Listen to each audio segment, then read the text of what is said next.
Assalamualaikum warahmatullahi wabarakatuh. Di sini saya akan berpresentasi, bukan berekspektasi, karena terkadang ekspektasi yang tinggi sering membuat sakit hati. Maka perkenalkanlah saya Farhan Baliu Harahap, NIM 1810 30 40 127. Di sini saya akan berpresentasi tentang hukum kelautan internasional. Pertama, pengertian tentang hukum laut internasional.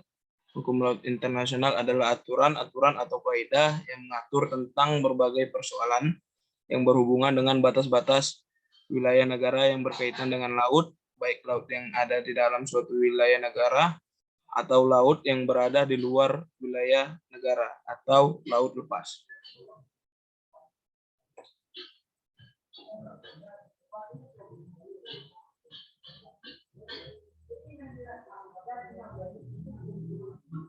Kemudian ada perkembangan hukum laut internasional.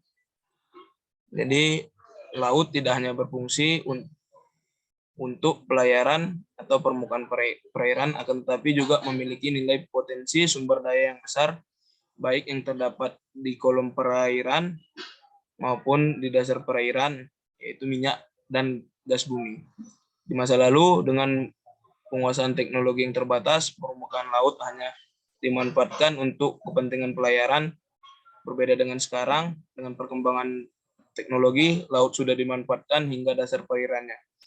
Oleh karenanya, hukum laut berkembang pesat sesuai dengan perkembangan zaman. Hal ini sebagaimana diungkapkan oleh Mauna 2000, bahwa hukum laut yang dulunya bersifat unidimensional, sekarang telah berubah menjadi pluridimensional, yang sekaligus merombak filosofi dan konsepsi hukum laut di masa lalu. Kemudian ada Konvensi Jenewa tahun 1958.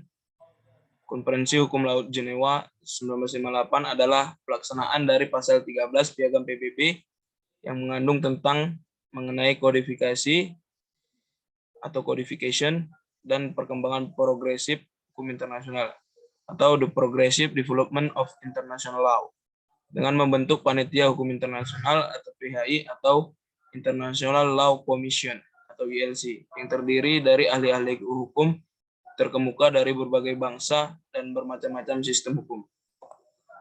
Kemudian ada zona ekonomi eksklusif. Zona ekonomi eksklusif adalah batas ketiga wilayah laut Indonesia setelah batas teritorial dan batas landas kontinental.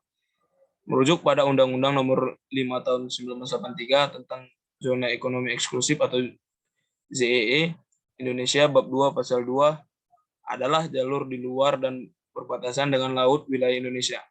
Hal ini sebagaimana ditetapkan berdasarkan undang-undang yang berlaku tentang perairan Indonesia yang meliputi dasar laut, tanah di bawahnya, dan air di atasnya dengan batas terluar 200 mil laut diukur dari garis pangkal laut wilayah Indonesia. Kemudian ada landas kontinen, hak untuk menunda dan menolak perlintasan.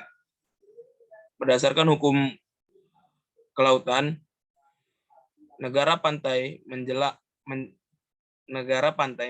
hak berdaulat di landas kontinen untuk tujuan eksplorasi dan eksploitasi sumber daya alam.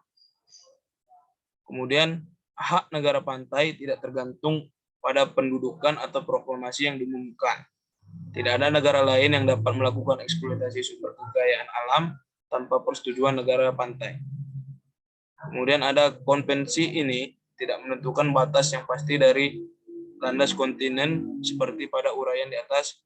Ketentuan yang sama diatur dalam pasal 4 konvensi ini, di mana negara pantai tidak diizinkan menghalangi peletakan atau pemeliharaan dari kabel atau pipa pada landas kontinen.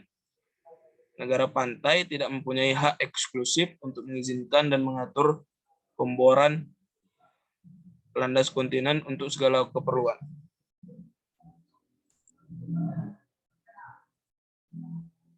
Mungkin itu saja yang bisa saya sampaikan. Lebih kurang mohon dimaafkan. Bila taufik wal hidayah. Assalamualaikum warahmatullahi wabarakatuh.